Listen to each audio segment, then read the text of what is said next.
This is Fontana Lake, right on the other side of Fontana Lake, all National Park, Great Smoky Mountains National Park.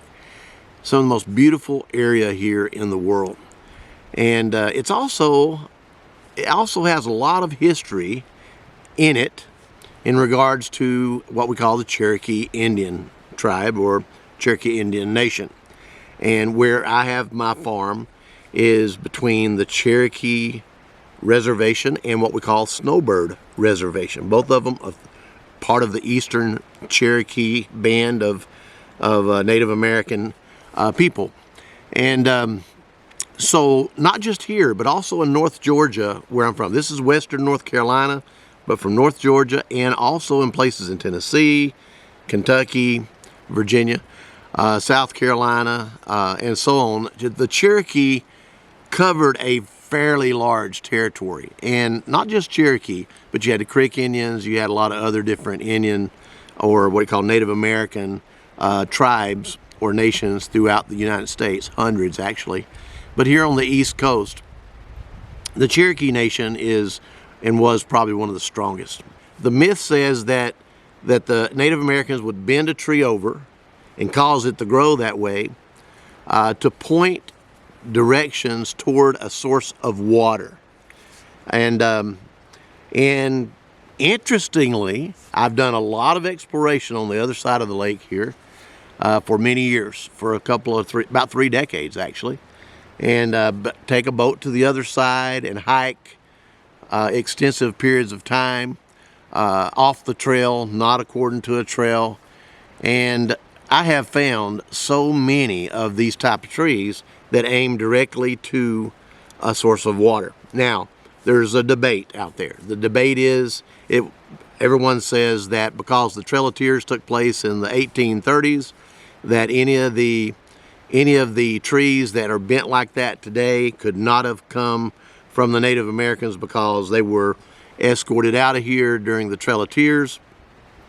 And I just want to put some disclaimers there. I'm not here to debate. I'm not here to say if the trail trees that we see today are from the Native Americans or if they were naturally occurring from a tree falling over another tree. And when it does, I've seen that a lot as well, over a sapling or over a tree. And as long as it keeps its root system after it falls, it will grow limbs that'll go straight up like a new trunk. It'll grow multiple limbs many times. And but these larger trees that you see that only have one going up, or if you see the main trunk of the tree going up and then all of a sudden you see a pointing limb coming out and it's large, is there potential that it could have been done before 1830s? Yes, there's some trees here that are that old, even on my property, that are older than that. And there's definitely some trees up here in these mountains that are older than that. There's a lot of trees that people claim they see a trail tree or a marker tree that is much younger than a tree that had been alive back in the 1830s. And the question would be, is that possible? Well, yes, the Trail of Tears took place in the 1830s. Did they get all of the Native Americans during that time? No, they did not. There were a lot of Native Americans, Cherokee, that stayed in the territory of North Georgia, as well as Western North Carolina and Eastern Tennessee, and some other areas. And they hid out, and they populated. And when the Cherokee came back home and was given the reservation here in the Western North Carolina mountains. In fact, Cherokee is just that way, just on the other side of the lake. And if you keep going, right, actually, if you notice where the lake goes right through here and you see that long ridge behind me, this long ridge, that is Welch Ridge, named after my family. And a lot of the recent Cherokee tribal chiefs were Welches as well. And so our heritage goes a long way back. In fact, just right in there is our cemetery called the Welch Cemetery, just on the other side of the lake at the base, right before it gets into the lake, at the base of Welch Ridge at Forney Creek. So We do have a lot of heritage here. I'm not saying I know everything because I have heritage here, but I wanted to address this scenario and take you back into the forest and share with you what I have on the property. And you tell me if you think this is a trail tree or a marker tree. And let's be honest, no one knows everything. No one knows all the details. No one can actually say for sure what happened 150, 200 years ago in regards to, was this tree bent over by hand or was it done by nature? 200 years ago, 250 years ago. But the tree I'm about to show you, I believe it's somewhere between 250 and 300 years old on my property. So that goes further back than the 1830s, and it does point toward the water. Let me take you there now.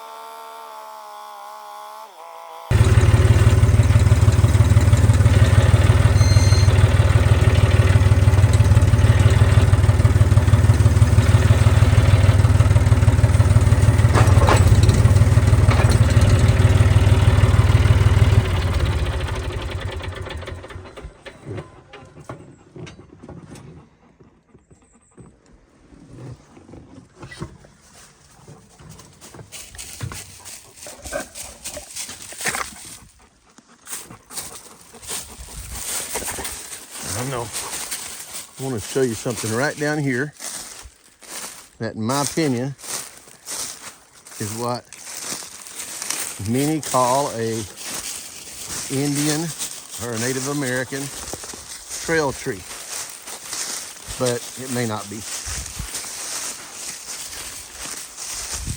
But this tree has to be at least 150 to 200 years old. I'd say it's closer to 200 years old.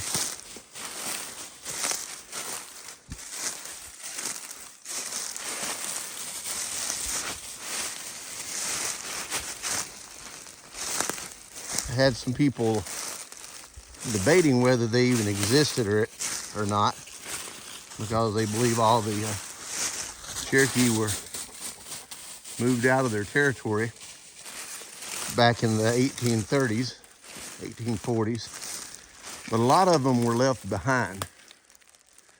Now, a lot of the trail trees have this part here, but don't have this part here.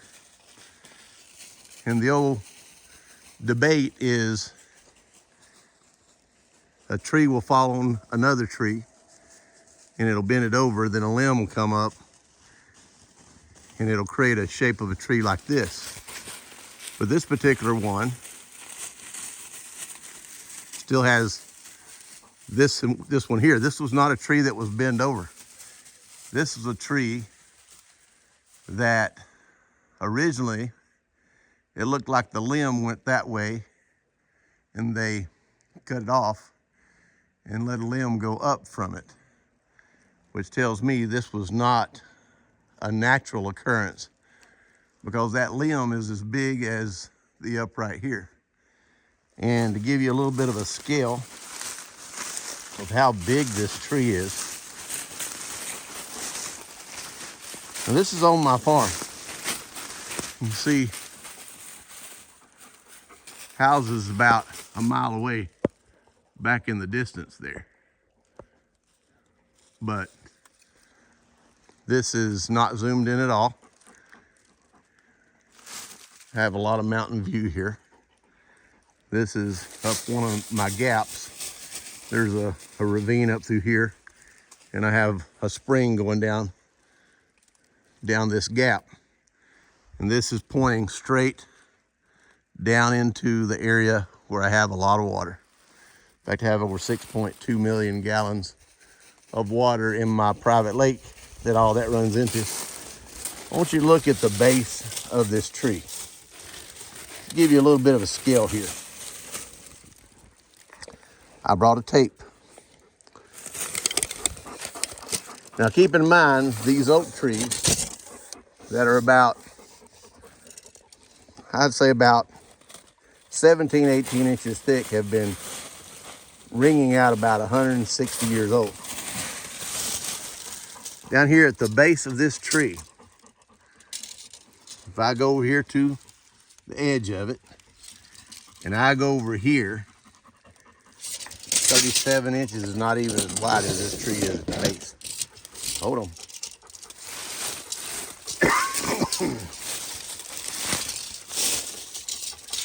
I'm gonna get the base of the tree here so we know how big it is. I think this tree may be over 200 years old. This tree is about 40, I'd say it widens out around 43, but let's say 40 inches, 40, 43 inches through here at the base. This is one tree.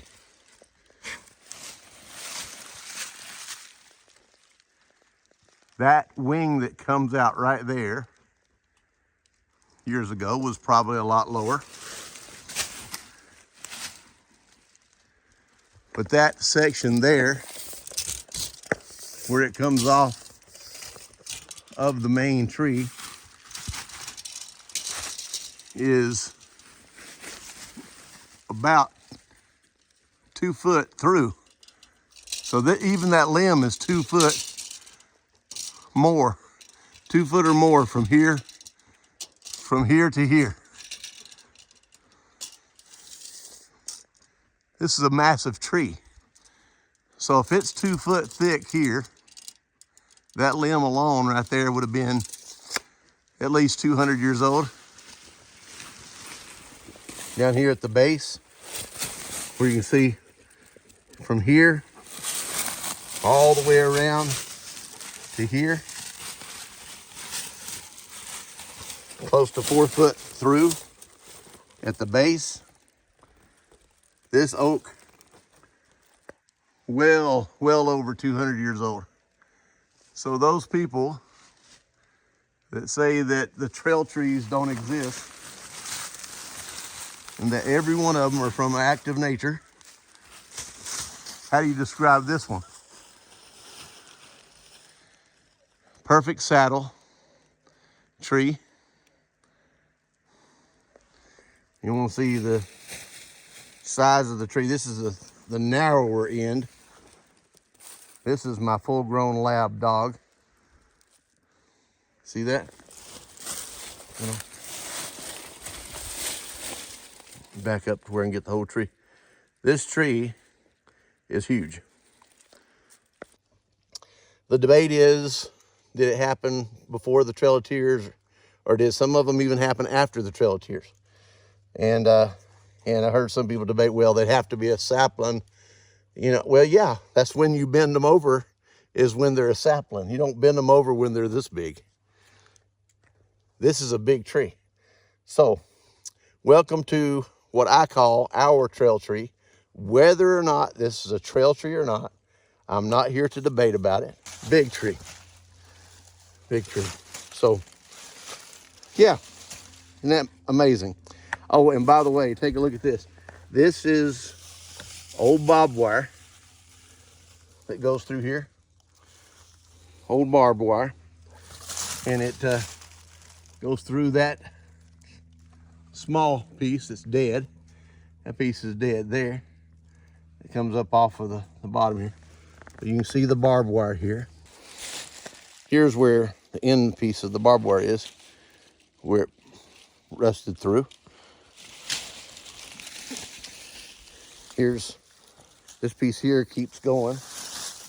And right there's the end of it.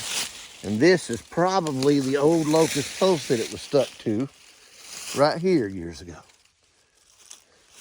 That's probably why it fell apart at that point. Yep. A little bit of the locust post still left from where the fence line was, right there. Wow. Okay, so we're back, and I hope you enjoyed that little rendezvous up on one of my ridges. It's my west ridge of my property. I own that property from the top of the mountain down into the valley, and from ridge to ridge. and I had taken you up on one of my ridges. To me, that is one of my favorite places on my farm, on my property, is up there on that ridge, because I can see forever. It seems like I can see west as far as the eye can see. I can see south as far as the eye can see, and I can see east as far as the eye can see. And if I walk up onto the top of my mountain, I look this way.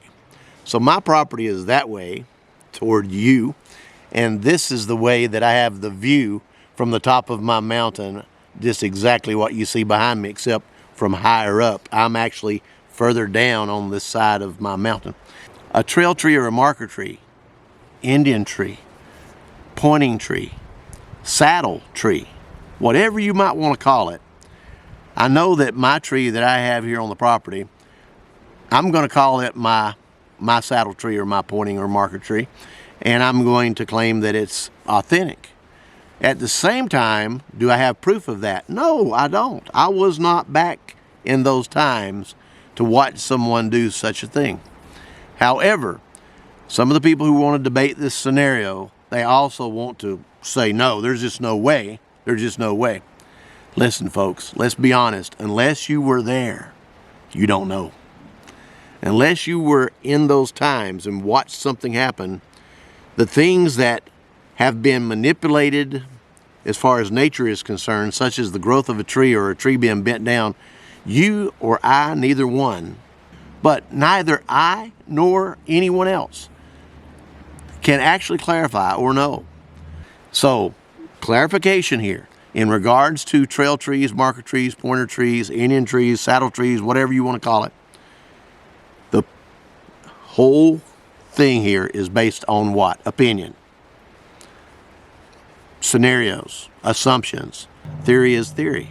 And that's what we're talking about here, is theory. Science is many times based on theory, not fact. Assumptions, not fact. And just because there's a theory, it doesn't mean it is exactly the way it is. So as far as the bent over trees, are they or are they not? My opinion is they are. What's your opinion? And be nice in the comments below. Please leave me a comment, and please take time to subscribe to my channel here at the Welch Family Homestead, nestled in the beautiful Great Smoky Mountains in the Appalachian Forest. God bless you. See you next time.